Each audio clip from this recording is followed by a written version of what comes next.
Штипскиот универзитет ќе ги реакредитира студентските програми, односно истите ќе ги прави во согласност со потребите на институциите и стопанството. На овој начин, студентите уште за време на студиите ќе бидат обучени со сите вештини и знаења, неопходни за вклучување во работниот процес. Според ректорот Боев, процесот на реакредитација на студентските програми е нормална постапка на универзитетите во државата. Тоа значи дека ќе има и редизајнирање на одредени курикулуми, дотерување, да кажем, прилагодување кон потребите на стопанството, прилагодување кон општествената заедница, прилагодување кон оној значи европско образовен простор. Комплетно, да кажеме, иновирање програмите со она што е модерно и значено во сегашниот живот.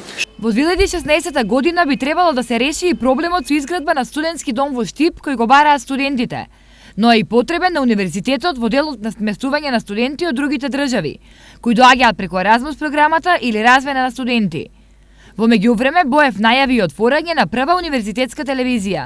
Тоа е интерна работа на универзитетот и во делот на подобрувањето на условите на студирањето, во делот на филмската академија, во делот на музичката академија, во делот на студијска програма за новинарство и она што значи, да кажеме, продукција на програми кои би оделе во насока на она што го работат професорите во истражувањето, во науката и она компетитивност која треба да се остави со другите европски универзитети. И покрај амбициозните планови од Штипскиот универзитет се убедени дека наредната година ќе им биде подеднакво успешна како оваа, кога се реализирале голем број од зацртаните проекти, а универзитетот имал успешна домашна и меѓународна промоција.